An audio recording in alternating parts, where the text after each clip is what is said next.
Morning. Yeah, I've just left a comment on another video.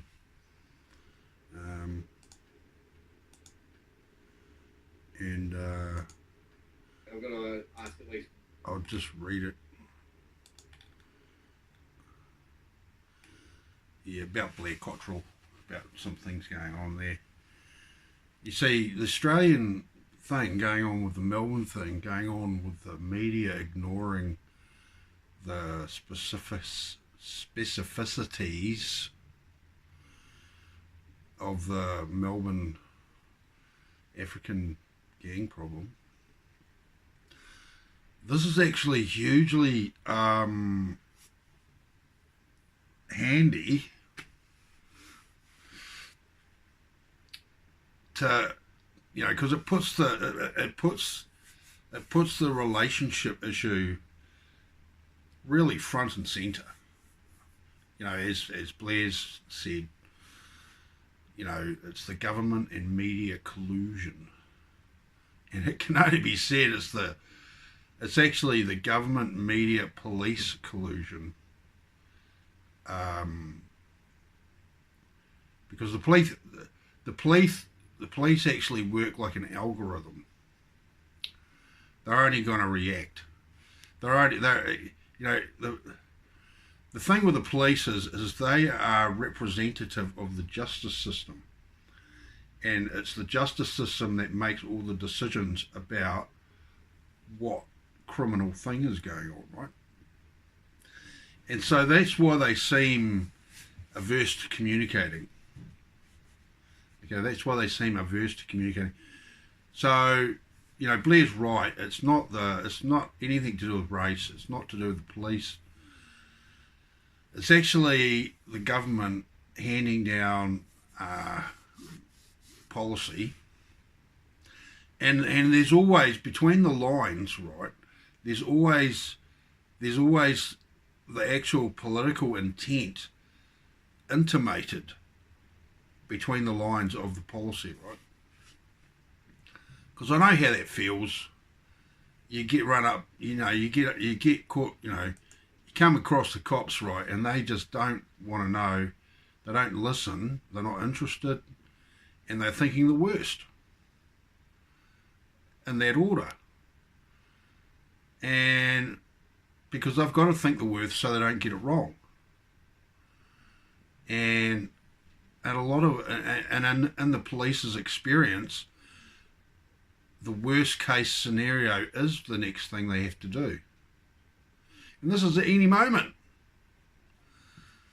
So yeah, they used to say in the police advertising for policemen, they used to say, have better work stories.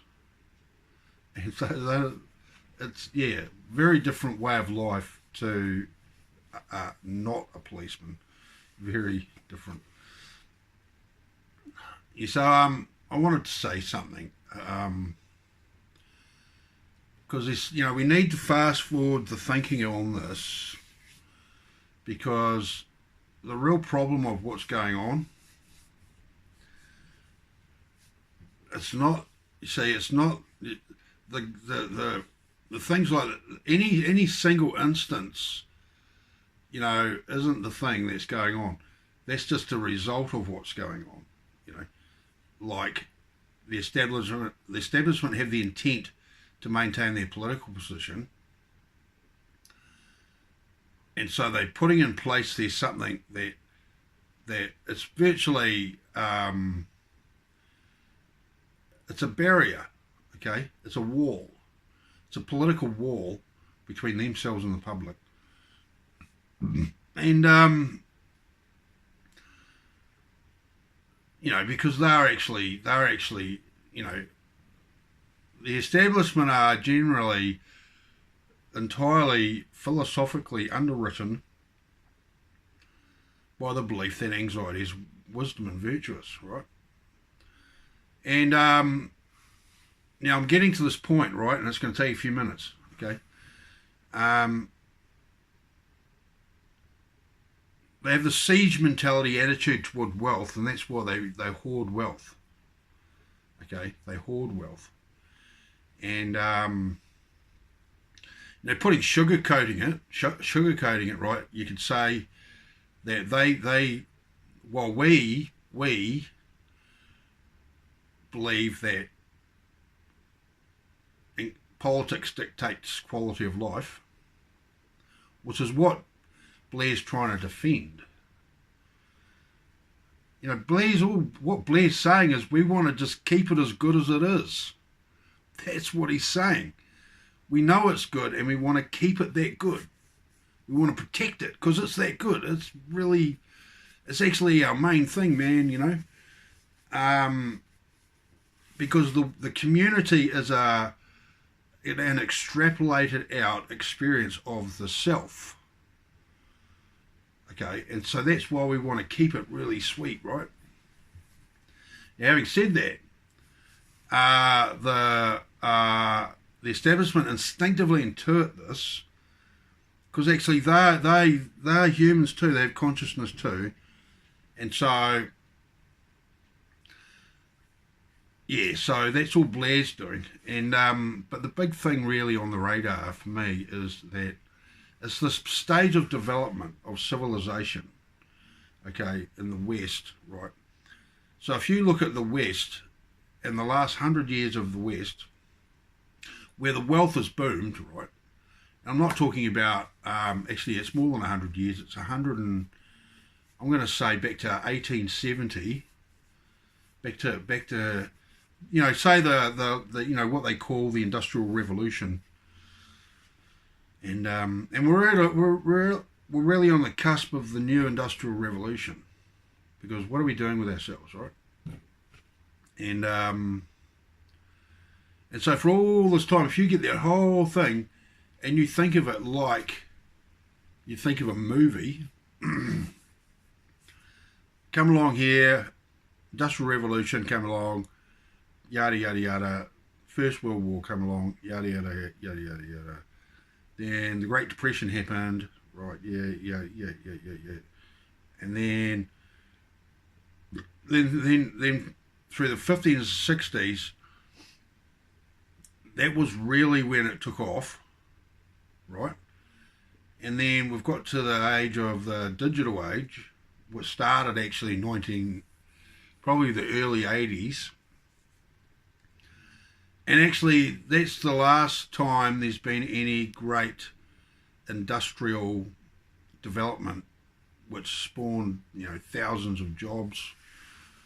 And so that actually hasn't happened in the last, you know, 50 or 60 years. What was very regular, you know, new industry springing up, boom, you know, just, you know, that actually hasn't happened for like 60 years since the digital thing happened. And so this is what's really going on. It's this development, where we are in development of society.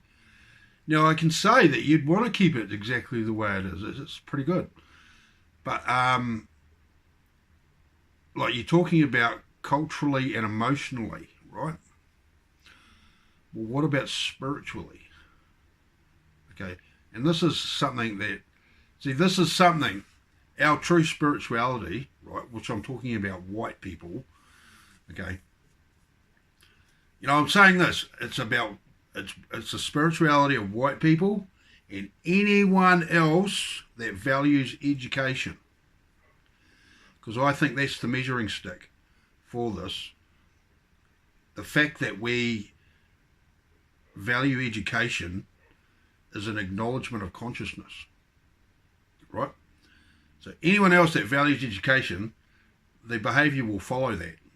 Okay, they'll be, you know, they'll be willing communicators. They'll be interested in ideas, and that will make them interested in communication, and they generally appreciate greatly how amazing life is. You know, they don't go around with a giant hang-up, which is what everyone who's not happy is doing, actually. And yeah, so it's a development thing. So you had all these stages of development in the last 100 years or so, and then we've got to now, right? And now there's no intellectual headspace left. Okay, And this is the fault of the media and the establishment and this government media collusion, as Blair puts it. They don't want it to change. They don't want it to change, right? Just like Blair doesn't want it to change, right? Which proves that there's something else going on other than what's been talked about, where Blair and the establishment who are putting all this shit on society, they're actually exactly the same motivation. They don't want it to change. Yeah, they don't want it to change. And now it's unfair to say that, I know, because Blair's talking about this gang problem, immigrants, right, and the establishment's talking about political control. So that's really unfair to say that, actually, because that's what is going on. I mean, for me, we just keep living life, you know, we work and that, and we think about other people, and we, you know, generally everyone gets along okay, you know. But the thing of it is that there's been no new industrial development because of the establishment's political protectionism, and the establishment's compulsion to control is leading to a situation where that's just not a tenable situation there. That is untenable, that is not going to work out, that is only going to produce a train wreck, and we have to come out on top of it. We have to come out on top of it. So right now, with my efforts to do something intelligent, I'll just say this, right? I'm created in the image of the Creator, so I've created this. The revelation of the 8 laws, right? There they all are. You can just pause the video and look at that, and there it all is. And so I've created something. I've created something, right? You know, Blair's making an observation. Okay. And the establishment, they are highly averse to communicating, right? They are highly averse to communicating. And that immediately comes with the fact that they are averse to relationships.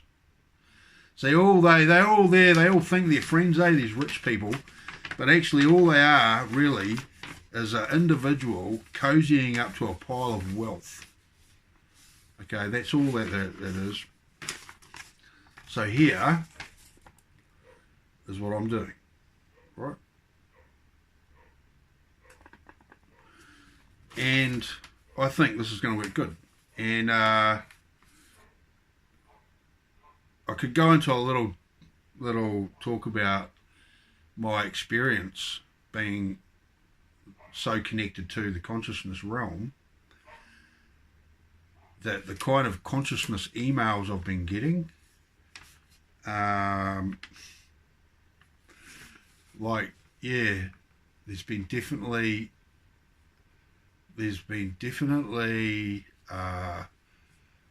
it's like the force has awakened, because there's a lot more of it going on than there was, and it's overt.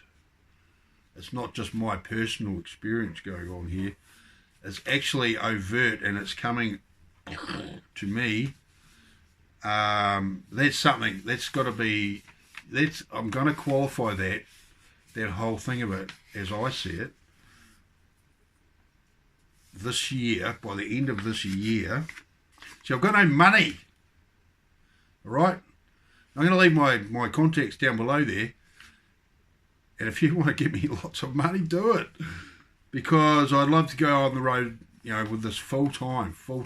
See, the political party thing is the vehicle for the revelation. This is a known quantity. This is an unknown quantity. So that's what I'm going to do. That's what I want to do. And right now, because of the 8 laws of anxiety, I've lost a job. And so that's changed everything quite dramatically. And so, and the house got sold. I might have mentioned that one other video. So yeah, and the 25th is the deadline. And I could lose my trike because I can't move it, you know, and all this. And but anyway, yeah, I would be actually very publicly pushing the revelation of the 8 laws. And it's only a matter of witnessing it once, as you may well have known, as you may know, to qualify it, to go from trying to catch smoke to figuratively holding it in your hand and looking at it. Do you realise that the whole political establishment, the whole political sphere, is absolutely built totally on the facet of the human being, which is the belief that anxiety is wisdom? Because anxiety controls language. And that's how all the political system is going as it's going. So that's why they thought, oh, globalism, to replicate the function of anxiety, which has the ultimate goal of completely controlling the mind. Right? It's inverted consciousness. Anxiety is inverted consciousness. And so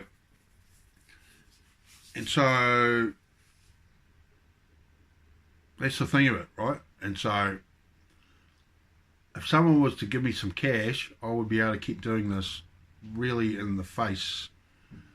Because I'm here, I'm well away from the centre of the political sphere in New Zealand, the establishment, and I would like to go immediately to there to get stuck into this, right? And that's what I would like to do, because there's only more trauma to short circuit the pattern of circular logic. That is what I want to do, in individuals and in groups, and as conventional wisdom. And so I would like to replace conventional wisdom with the 8 laws of anxiety, because at the moment that anxiety is intangible. It is the moral authority, actually. So anyway, so the establishment are foisting on the public all sorts of things.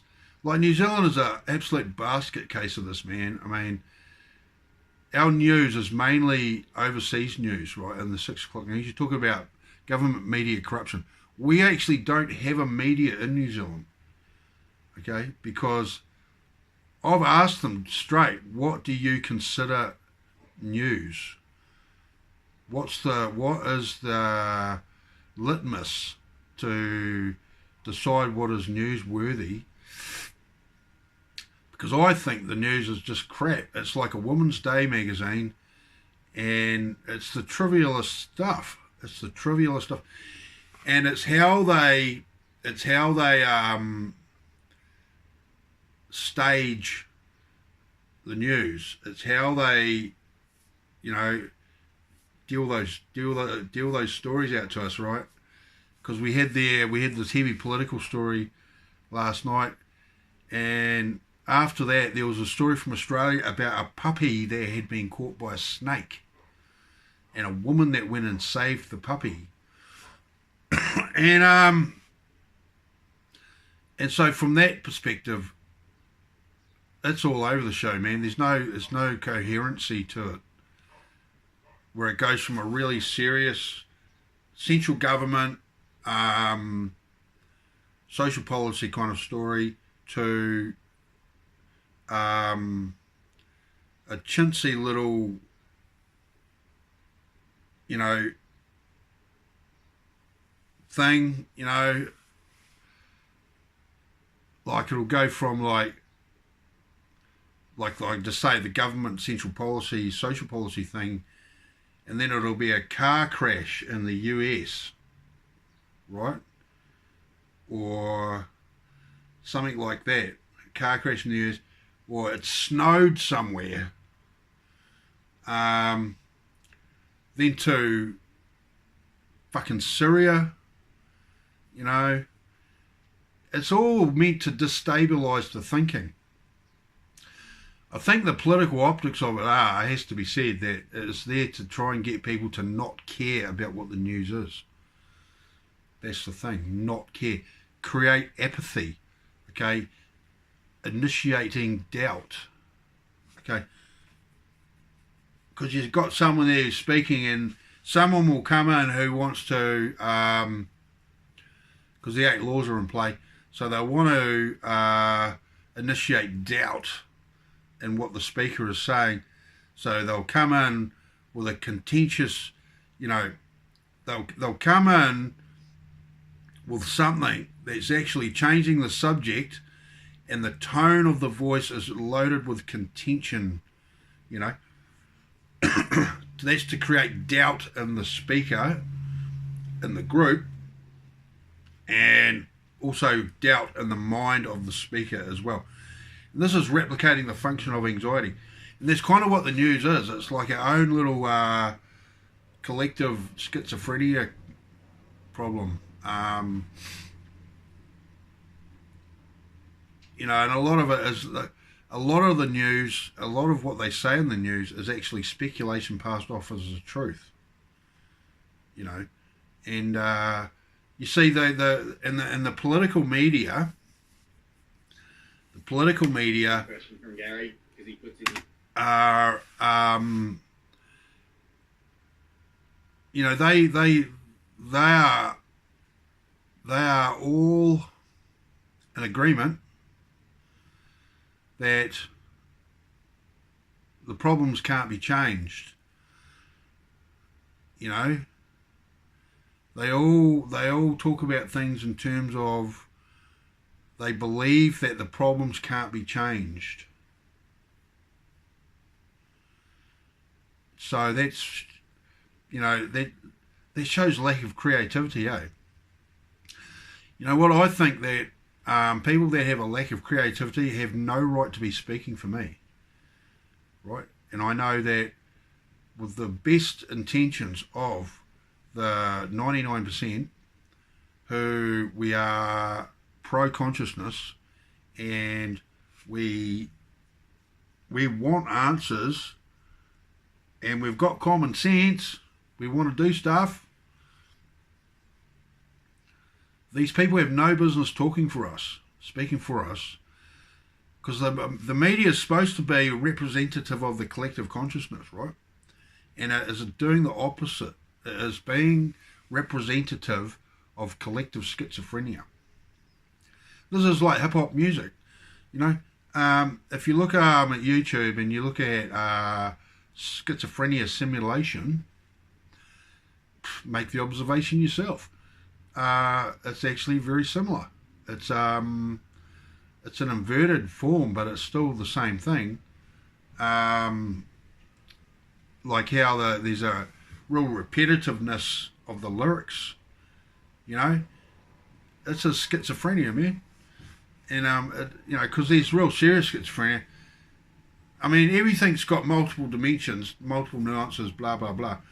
So you get the real serious schizophrenia, right, when they go and see the doctor and they're like, well, what about mild schizophrenia, right? Because I think there's mild schizophrenia fucking all over the place, man. And so this should be acknowledged, because they seek to get existential about it, right? And they want to reinvent themselves in some way which is different, and to try and sidestep their problem. And which is all to their credit to do that, to want to do that. But they're using other people as the vehicle. Okay, and this is largely what's been taken advantage of by the establishment in the public sphere, like these rules, political correctness, and, you know, political correctness, right, is can only be the political correctness of anxiety. It's the only thing it can be, because that's the you know, that's the Lexus there, that's the power source. That's the power source of the political credibility of political correctness. You know, it has to be an anxiety, because courage acknowledges anxiety, and to get political credibility, they could actually promote courage as, you know, they could promote courage as wisdom and consciousness as amazing, but they don't. They promote anxiety as wisdom, because courage acknowledges wisdom. And it's like it's like really, yeah, it's something, you know, because I say these things to use, and I don't know what, I know what I think they mean, but I think they would think, I think that another perspective would think a different thing about what I'm saying than I think I'm saying. And so this is generally why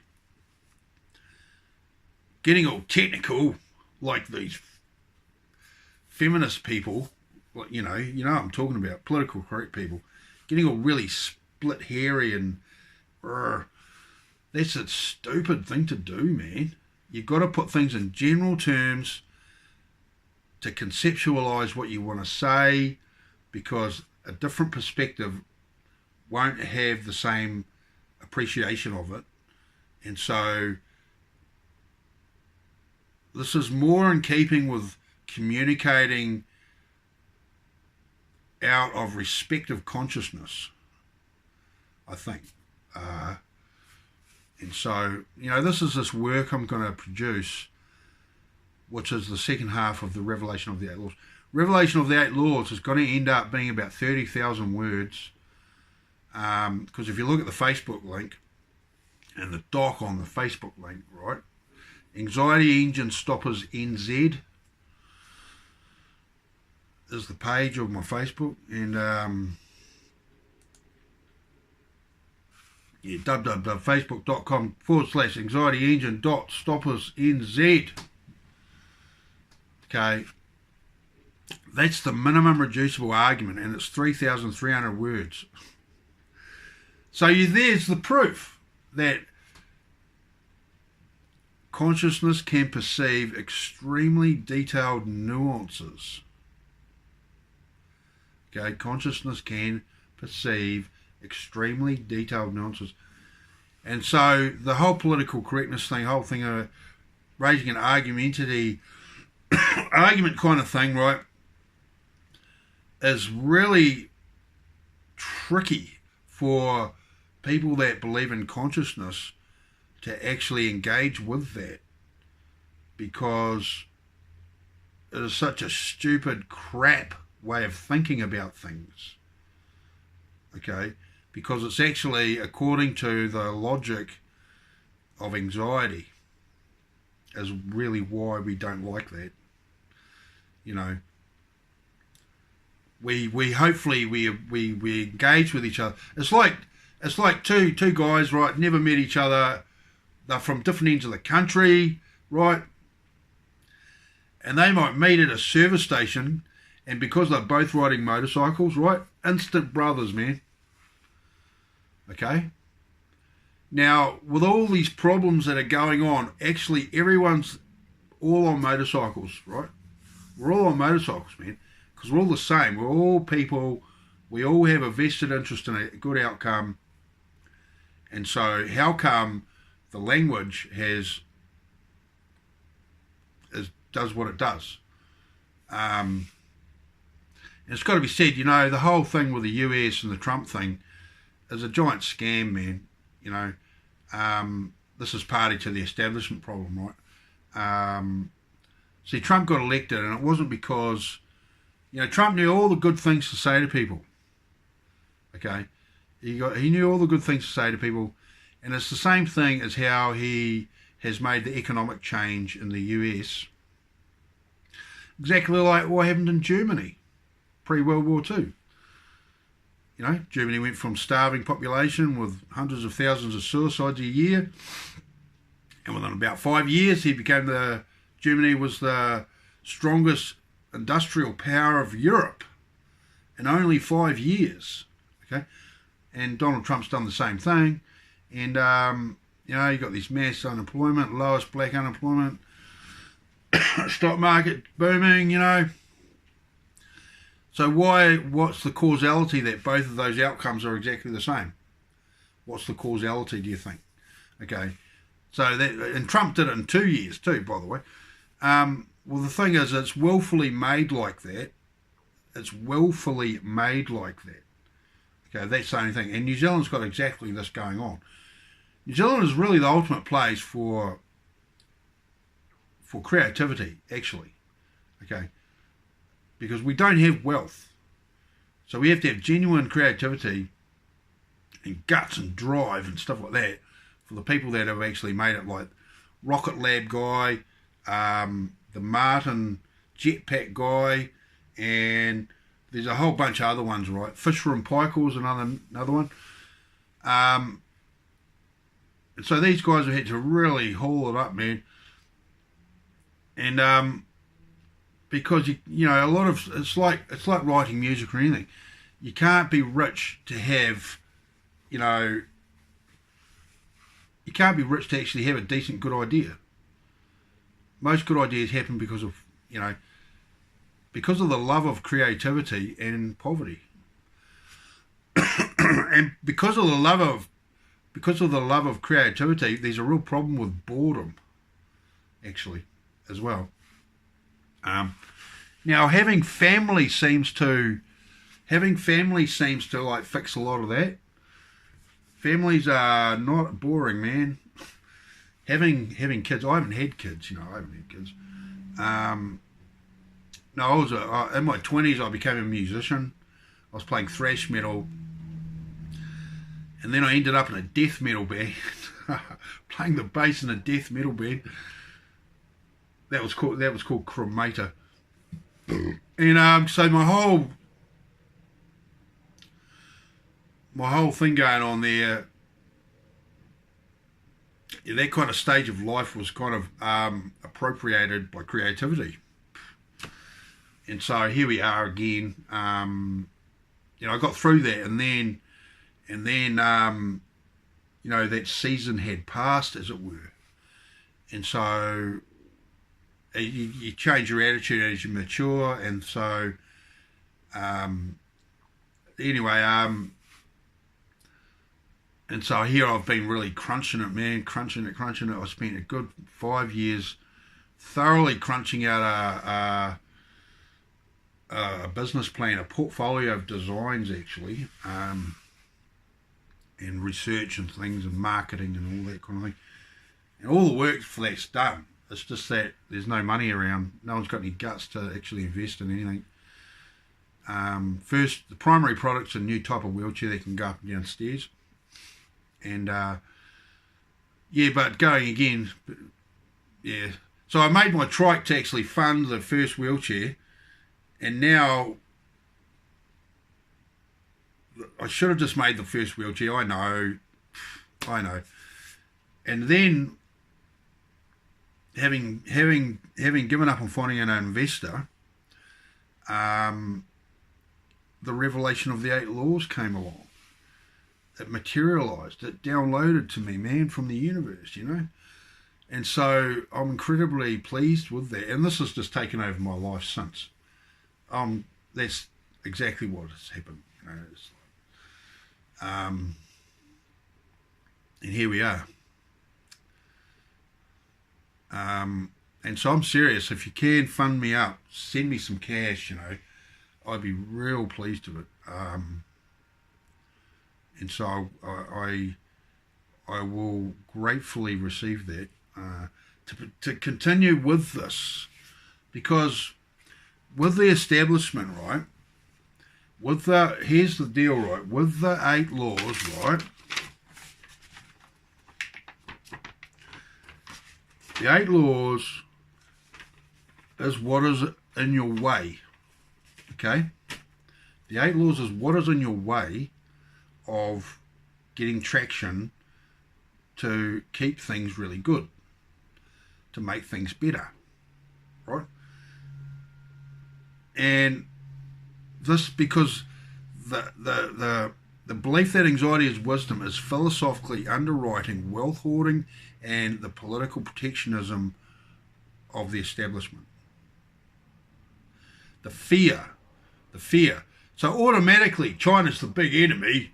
You know, America's economies gets a bit in trouble.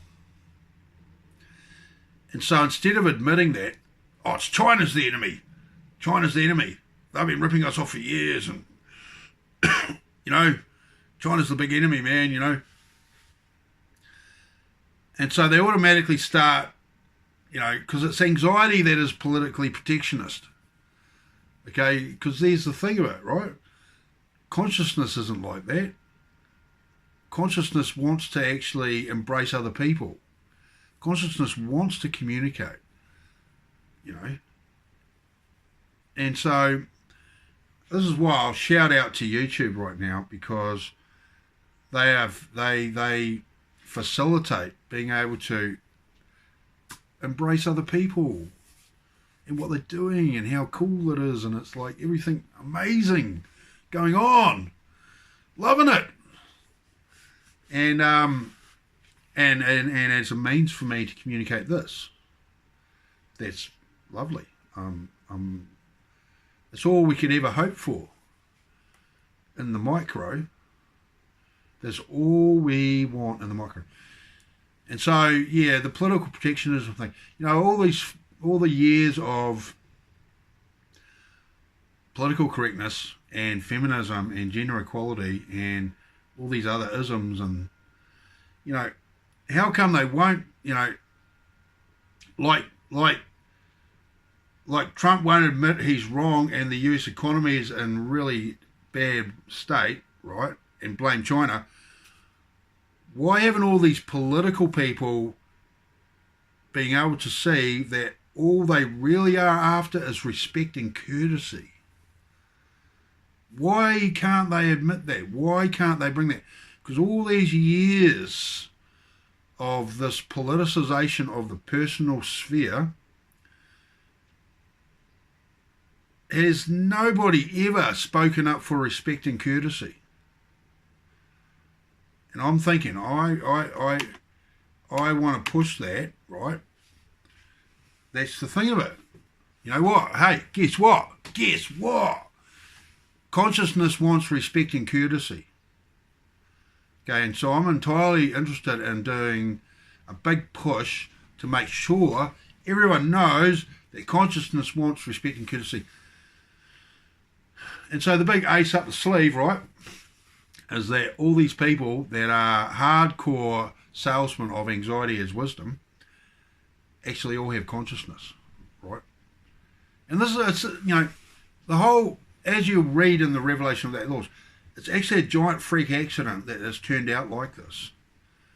It's just a chain of events where anxiety gets overwritten. No, hold on. That consciousness gets overwritten by anxiety. It's a victim of circumstance, the culture shock event of birth. And by the time we have a means to articulate what we think, right? Anxiety has control of language at that point by implication. Okay? And so that's why this world has ended up where it's ended up, right? And here we are. It's exactly it. Here we are. Here we are, you know, it's the two things. There's only anxiety and there's only consciousness. And you know, Blair might be right if he feels that there's nothing else to live for, if this is the most important thing in the world. And I feel like that. I feel like that. You know, particularly since of the qualification of the revelation of the 8 laws, because it qualifies consciousness as real. You know, this is the thing. Even though everybody, this is the only thing they're experiencing, consciousness doesn't seem to exist. You know, nothing is put in the terms where we are, this is why it's wrong, right? This is why it's wrong. There's nowhere that is articulated why it is wrong is because the belief that anxiety is wisdom means that consciousness doesn't exist. And it's like, if people believe that anxiety is wisdom, then it evaporates the concept of wisdom. But concurrently, if people believe that anxiety is wisdom, it also evaporates the concept of anxiety because they think it's wisdom, right? Now, that's an observation. That's actually, as a matter of course, it's undeniable that that's what's going on. That is the start point of language. And the language is our political sphere. It's the language, right?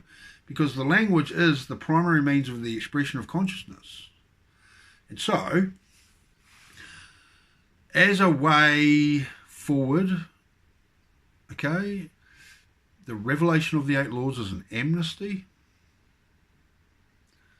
Because nobody knew. Nobody knew, man. I mean, you know, the good old people that invented religion, they never knew. Because what they've got, to a baby that does not possess language, right? What Jesus really said, right, was that you don't start living until you're dead. That you're my slave. And like the Noah story is about that you don't have any past. Okay? So these are all things to make people a slave. And they are a replication of the function of anxiety. Because that's what anxiety does. And so they have articulated the optimum. They have articulated the senior elements of the political correctness of anxiety to create religion. Because you know what? If you have a finite equation, you can come up with a singular end answer. But if you have an infinite equation, you can't have a singular end answer because there's no end to the equation. And this is what consciousness is like. This is what consciousness is like. It is an infinite equation that exists in an infinite expanse, which is our spirituality, right? And anyone who values education will understand that. Anyone. And I'm entirely delighted that I have able to got mathematical, scientific proof that our spirituality exists, and this is how it rolls, man. And so this is the thing. A means to, you know, have something tangible to put up there, right? And the establishments, you know, to the establishment, right? And to force them into a dialogue with obvious observations. The revelation of the 8 laws is 100% observation. It is a 100% observation. None of it is speculation. And you can cross-reference it and, you know, proof check it, whatever, with your own experience. Because it's going to be the same with you as it has been with me. I've only made this amazing... I've only ripped the lid off it, right? I've ripped the lid off the roast and had a look at the mechanism in there, the guts of it, right? And once you rip the head off the roast, once you do that, then you can easily see how it functions, right? and so yeah, it's like and so that's what I would wish for, right? That's what I would wish for. To tell everyone about this. Because the way it is, right, using the situation of Blair Cottrell in Australia and the relationship there that the public is having with the media and the government, you're not going to get anywhere at all by using the existing political landscape to prevail over them. You won't do it. You won't win, because if you rely on the same understanding of reality that the establishment is doing, right? Okay, you're going to have the same outcome where they're allowed to stop you. Okay, so I'm saying this. I'm saying there's something that I've found. I've found some extra mileage in the rabbit hole, right? And I've gone down a bit further. And I have the revelation of the 8 laws, and I know that every one of those people have consciousness, and their consciousness will react to this. They can't help it, because the understanding is that anxiety is wisdom, and that means that trying to talk about anxiety is like trying to catch smoke. But the revelation of the 8 laws means you can figuratively hold anxiety in your hand and look at it. And that's a total game changer. It makes anxiety tangible. Okay? Now, when the whole political sphere is hinged on the belief that anxiety is wisdom, and I have made something that makes anxiety tangible, right? It's game changer, man. It not only completely disempowers the idea that anxiety is wisdom, it just evaporates in a puff of smoke, mate. It means that our spirituality is real. Because you know what? My God, do we need an exit strategy from this place? You know what? We're not going to be able to have it the same, right? We can't have it the same. It's not going to stay the same. We need an exit strategy to a new level, man. Because of the weather, because of population, because the weather's going to actually put a lot of pressure on food supplies, right? And we need some means of determining this format that we're going to go to, that we organise each other around each other, and that is to acknowledge consciousness. Because in all ethnicities, everyone, it is a case of that their operating system is consciousness, and it may be likely that it has been hijacked by anxieties, by the culture shock event of birth, and so that's what I have to say. And so yeah, I'll leave my details under the vid, and I'll pray and cross my fingers and toes, man. Someone, I mean, this is a crowdfunding thing, right? I'm crowdfunding direct to you guys. Yeah, because out the other end of this, if I win the election, right?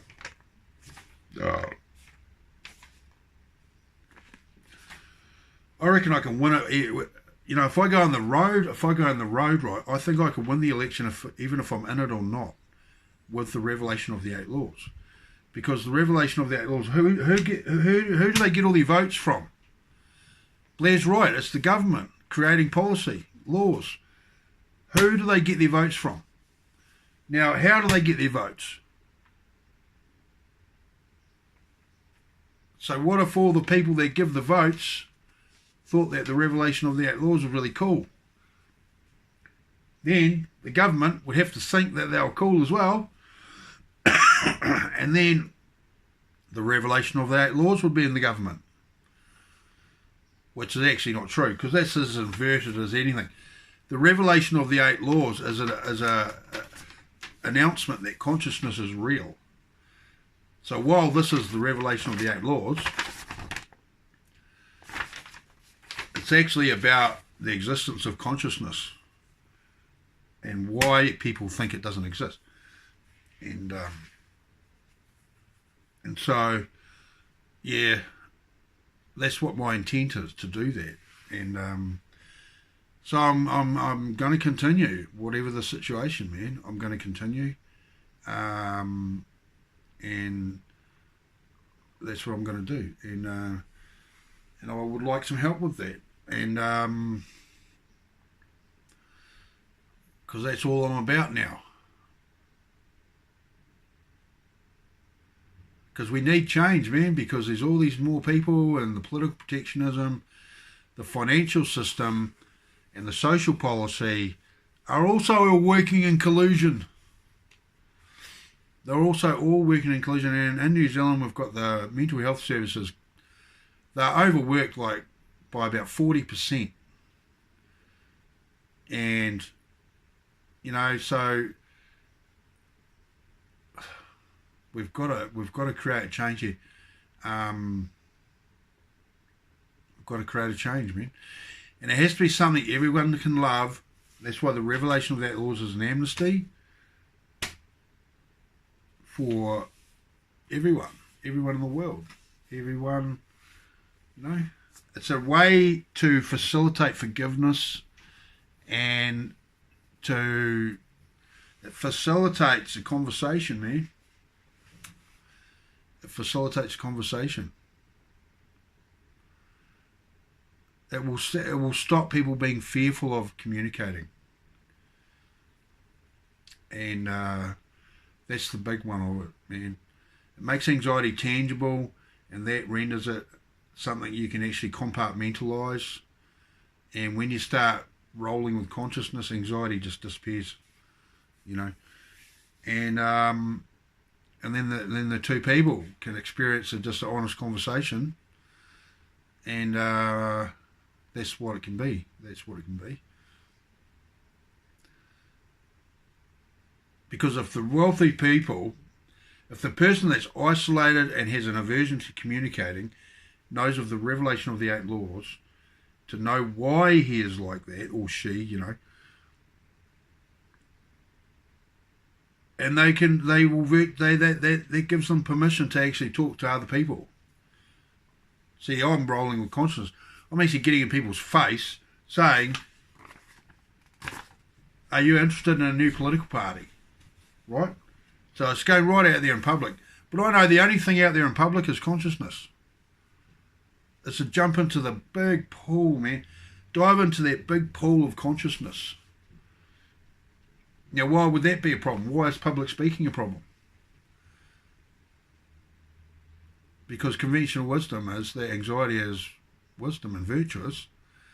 And so, I mean, law 5, 6, 7 and 8 are all about suppressing consciousness and promoting anxiety, right?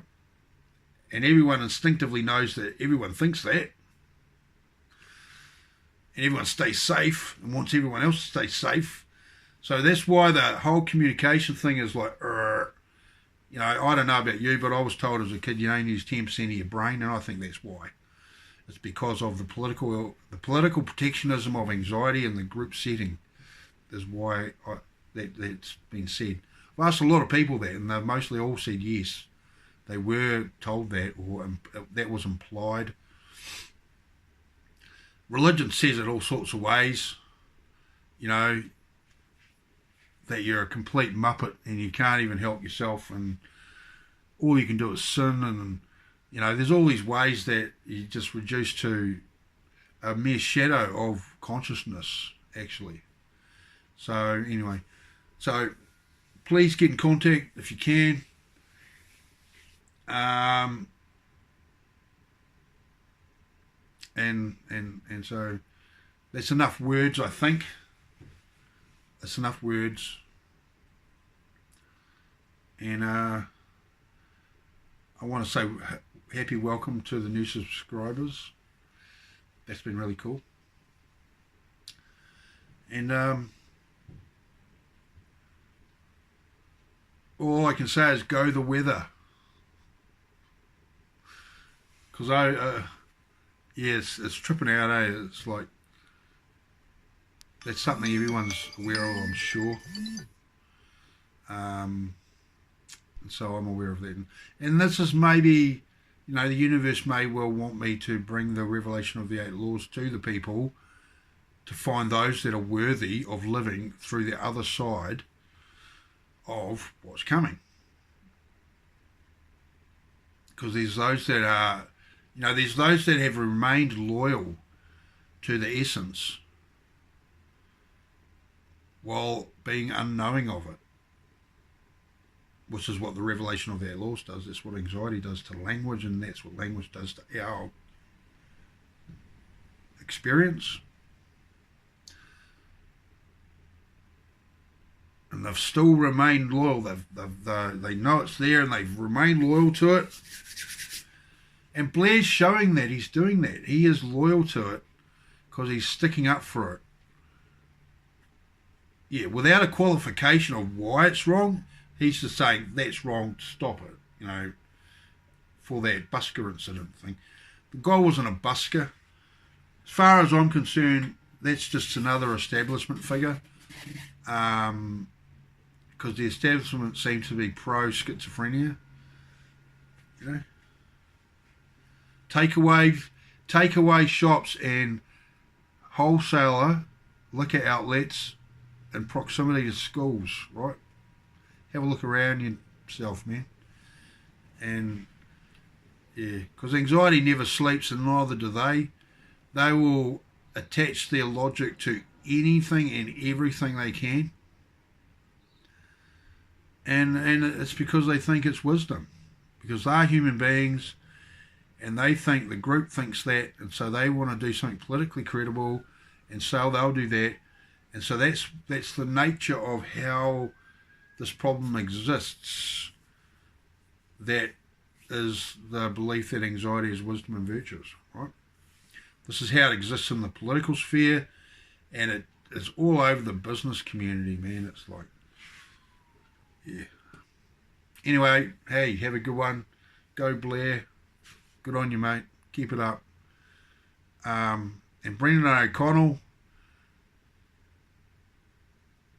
he sounds like a crazy man, but he's done a lot of research, but there's an issue there why he doesn't like Blair.